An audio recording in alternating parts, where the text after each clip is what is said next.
श्री हरिवंश महाराज जी, कोटि कोटि नमन। महाराज जी, भगवान की भक्ति करते हैं तो बहुत ही अच्छे भाव प्रकट होते हैं और आंखों से आंसू भी आने लगते हैं, मन बहुत रोता है। भक्ति करते करते सभी बुरी आदतें छूट गई, जैसे मदिरा, सिगरेट, अंडा सब छूट गया, पर इस शरीर से वासना खत्म नहीं हो रही, जिससे बहुत मुझे कष्ट होता है और भक्ति में बाधा आती है। ये बहुत ऊंचे तक जाती है। जो काम वासना है ना, ये छोटी मोटी हस्ती नहीं है, बहुत बड़ा शत्रु है। ये बहुत ऊंचाई तक रहता है, बहुत वर्षों तक रहता है। जब तक भगवान का साक्षात्कार ना हो जाए तब तक ये रहता है।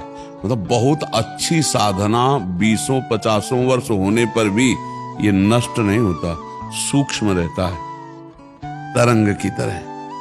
पर भगवान का दर्शन होते ही ये खत्म हो जाता है। जब तक दर्शन नहीं होता तब तक विश्वास न करे, चाहे 20 वर्ष का ब्रह्मचारी हो, 50 वर्ष से संयम से चलाओ, ये भ्रष्ट कर देगा। ये काम बहुत बड़ा शत्रु है और ये भगवत बल से संपन्न है, साधारण नहीं है। भगवान श्री कृष्ण के पुत्र के रूप में जन्मा है। प्रद्युम्न जी कामावतार है ना, तो हाँ, तो भगवत स्वरूप है। ये काम तब तक रहता है, बस सावधान रहना इससे। ये कोई छोटी मोटी हस्ती नहीं कि साल 2 साल भक्ति करो और ये भाग जाएगा। ले पास ही रहेगा आपके, और जब तक भगवत साक्षात्कार नहीं होगा तब तक ये बना रहेगा। इसलिए डरना नहीं, ये आपको भ्रष्ट नहीं करेगा, ये आपको सहयोग करेगा। ये डरा डरा के आपको भगवान की शरण में पहुंचाएगा। जैसे छोटा बच्चा घर के बाहर खेल रहा हो पर कोई भय आ जाए तो माँ की तरफ दौड़ता है ना, ऐसे भक्त का एक आश्रय तो भगवान रहते हैं। जब कामादि विकार सताएं तो भगवान को पुकारो, हे प्रभु हमारी रक्षा करो। और जहां तक हो सके शास्त्र आज्ञा में रहोगे तो कभी भ्रष्ट नहीं होगे। जैसे किसी माता बहन का किसी भी तरह से एकांत में जिससे हमारा भाव बिगड़ चुका है उससे, या जिससे भाव हमारा बिगड़ सकता है, ऐसे चांस न दिए जाए, फिर भगवान रक्षा नहीं करेंगे। ये भी बात ध्यान रखना। जैसे हमारा जिससे भाव बिगड़ चुका है, हमारा संबंध पहले गलत रहा है और उससे हमारा एकांतिक मिलन हो जाए तो हमारा गलत क्रिया हो जाएगी। या हमें लगता है कि इससे भाव संबंध बिगड़ सकता है तो अपने आप कड़ुआ स्वभाव रखकर दूरी हटाओ, दूरी बनाओ। संगम त्यजेत मिथुन व्रतिनाम मुमुक्षु सर्वात्मना न विसृजेत बहिरेंद्रियाणि।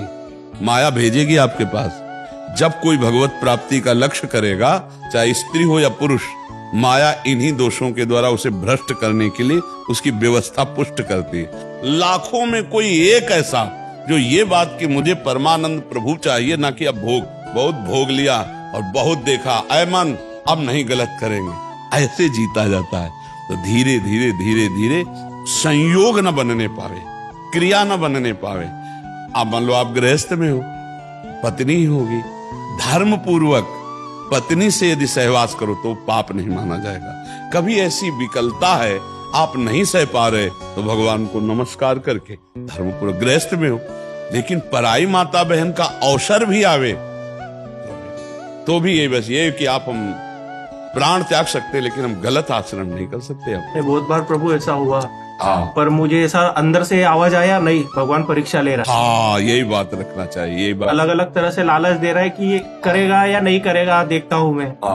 तो उस समय भगवान की यही बात अगर दिमाग में रखोगे कि मेरी परीक्षा हो रही तो आप पास हो जाओगे, फेल नहीं होगे। अगर आपने ये सोचा कि यार बढ़िया जुगाड़ बन गया है, खान पान व्यवस्था, जो भी भोग सामग्री, भगवान तो मिल ही जाएंगे, चलो इसे भोग लेते, बस फिर गया, फिर मिट्टिया मिट हो। फिर बाद में जानते हो क्या ग्लानि कराएगा यही मन, यार अब तो भ्रष्ट ही हो गया, अब तो भगवान तो मिलना है नहीं, तो यार जितना है फिर मौज लो, मस्ती लो, ऐसे मन सिखाता है। बड़ी मुश्किल से मिले हैं। हाँ, अब नहीं, आंखें खुल गई अब। हाँ, ये बहुत धन्यवाद है, आप अच्छे मार्ग, सभी चीजें छूट गई धीरे धीरे करके। ये रह गई थी, 8-10 महीना हो गया है। बहुत भगवान से विनती करता हूँ, प्रार्थना करता हूँ, चले जाए चले जाए चले जाए। बट थोड़े टाइम पहले पत्नी भी खूब रो रही थी, नहीं मुझे वृंदावन धाम चलो, धाम चलो।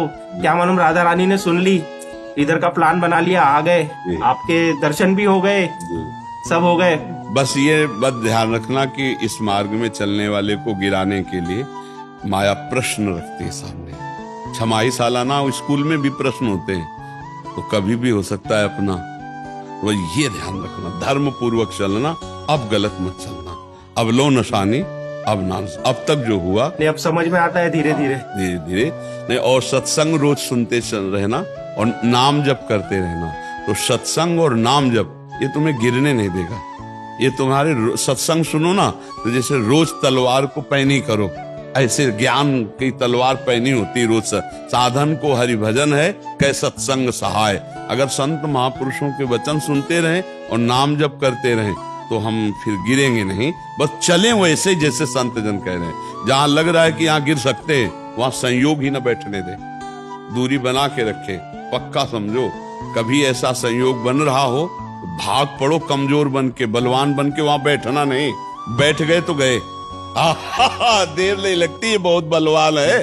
और अगर कमजोर बन के भाग गए तो बच गए। इसमें भागना ही है, उससे लड़ नहीं सकता कोई। एक बार भगवान व्यास देव जी ने एक श्लोक लिखा कि बलवान इंद्रिय ग्रामो विद्वानमपि कर्षति। इंद्रियां बड़ी बलवान है जो बड़े बड़े विद्वानों को भी खींचकर भ्रष्ट कर देती है। इसलिए एकांत में अपनी बहन के पास बहुत समय तक नहीं रहना चाहिए, अपनी बेटी के पास भी बहुत समय तक नहीं रहना चाहिए, और पुत्र जवान हो तो एक सैया पे एकांत में मां को भी नहीं लेटना चाहिए। तो जैमिनी जी बड़े ऋषि हैं, तो उनका प्रभु ऐसा कैसे हो सकता है कि विद्वान है वो और जानता है मेरी बहन है और बेटी है, पवित्र भाव, तो वो ऐसा कैसे कर सकता है। आपने जो श्लोक लिखा तो मुझे संशय नहीं, पर मुझे आप समझाइए कि ऐसा कैसे, जो विद्वान है, मूर्ख हो तो बात अलग है। तो उनका इस प्रश्न का उत्तर तो हम कुछ दिन बाद देंगे। हमें याद आ गया, हमको बद्री नारायण वाले आश्रम में जाना है। अब ये उत्तर है उनके प्रश्न का। तो 10-15 दिन तुम संभालो आश्रम, सैकड़ों ब्रह्म ऋषि विद्यार्थी जन है। 15 दिन बाद हम आ जाएंगे, फिर आपके इस प्रश्न का उत्तर देंगे, ठीक है। उसी शाम को हल्की सी वर्षा होने लगी। भगवान है व्यासदेव जी, संध्या का समय, 16 वर्ष की अवस्था धारण की, श्याम रंग, अरविंदाक्ष नेत्र, और छम छम करती हुई सामने आ गई। और गंगा स्नान करके सब ऋषि जन ऐसे जा रहे थे, सब ऐसे। तो जयमिनी जी के पास आई और कहा, भगवान रात्रि का समय आने वाला है, बड़ा भयावह है, मैं अपना घर भूल गई हूँ, आज रात्रि अपने आश्रम में आप जगह दे देंगे क्या। उनका नहीं, गुरुदेव बाहर गए हुए हैं और सख्त आदेश है, ब्रह्मचारियों का स्थान है, यहाँ स्त्री प्रवेश निषेध। प्रभु स्त्री की बात नहीं है, मैं आपकी शरण में हूँ, मेरी जान का खतरा है, मैं अकेली हूँ जंगल में। और शरणागत के लिए तुम्हारे गुरुजी ने समझाया कि शरणागत की रक्षा करनी चाहिए। अब गुरुजी हैं, उनको कौन काट सकता है। जैमिनी जी ने कहा, बात तो तुम्हारी सही है कि तुम्हारा स्त्री शरीर है, अभी देखा नहीं, स्त्री शरीर है और गुरु जी है नहीं, और तुम्हारी रक्षा भी कर। अच्छा, ऐसा कर सकते हैं कि हम अपने आश्रम में एक झोपड़ी खप रहला था, उसमें अलग आपको दे देंगे, दरवाजा लगा, आप बंद कर, मैं भी कहूं तो दरवाजा रात्रि में मत खोलना, सुबह निकल जाना। तो उनका जैसी आपकी आज्ञा, मेरी रक्षा हो जाएगी, चलो दूर चलो। और वो कुटिया है, जाओ दरवाजा अंदर बंद कर लो जाकर, यहां सब ब्रह्मचारी रहे। अब जाके जो संध्या वंदन करके ध्यानस्थ हुए, फिर दिमाग में आया कि हमने पूछा नहीं कि तुम रात्रि में अकेले कैसे फंस गई, आखिरकार हो कौन, कहां से आई हो, तुम्हारा ब्याह हुआ है कि नहीं हुआ है। विविध प्रकार का उसी का चिंतन होने लगा। तो ध्यायतो विषयान पुंसात् संगास्तेषु उपजायते, संगात संजायते कामः, कामात् क्रोधो विजायते, क्रोधात् भवति सम्मोहा, सम्मोहा स्मृति विभ्रमा, स्मृति भ्रंशात् बुद्धिनाशो, बुद्धिनाशात् प्रणश। पहला रोग शुरू हो गया, ध्यान। जहां प्रभु का ध्यान होना था वहां उस तो चरण देखे थे बड़े ही सुंदर, उनका मुख कितना सुंदर होगा। अब गए, अब इतना सब करते हुए रात्रि तो हो ही गई थी, दरवाजा खटखटाया, तो उनका दरवाजा तो नहीं खुलेगा। बोले मैं जैमिनी जी हूं। बोले नहीं, जैमिनी जी ने मना किया है कि सुबह नहीं खुलेगा दर। तो खपरा हिलाए थे, कोई लिंटर तो था ले खपरा हटाए, बांस हटाए, कूद गए। देखा तो वो सुंदर रूप, क्योंकि भगवान ने धारण किया था, श्याम रंग छटा छा रही थी एकदम, इंद्रनीलमणि कांति, नौ यौवन अवस्था, देख के मुग्ध हो गए।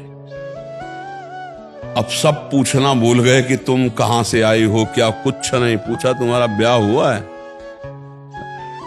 नहीं, तो तुम ब्याह कर सकती हो। हाँ, हमसे कर सकती हो? बोले आप जैसा ऋषि मिले तो फिर क्या कहना, ब्याह तो कर ही लेगी। तो उनका फिर ब्याह कर लो हमसे। तो उनका शर्त है, जहां आप स्नान करने गए थे वहां काली जी का मंदिर है, वहां तक अपना मुंह काला करो, हमें पीठ में बैठा लो और वहां तक ले चलो, फिर वो आम जयमाला डाल देंगी तुम्हारे। तो सोचा अंधेरे का मामला है। बोले ठीक है। काम कितना प्रबल होता है, मुंह काला किया, पीठ में बैठा ला, घुटने के बल चले। जब वहां पहुंचे तो 2 थप्पड़ मारे। तब उन्होंने देखा तो भगवान व्यास देव जी ने कहा श्लोक गलत है कि सही? बोले गुरुदेव सही है, क्योंकि इतने बड़े विद्वान जैमिनी ऋषि, तो बोले तुम्हारे लिए तो संपूर्ण जगत जननी के भाव में देखो या बेटी के भाव में देखो या बहन के भाव में देखो, तुम्हारा भाव क्यों बदल गया? इस श्लोक में लिखा है कि गलत है कि? बोले गुरुदेव पक्का सही, अब कभी जुड़ रहा।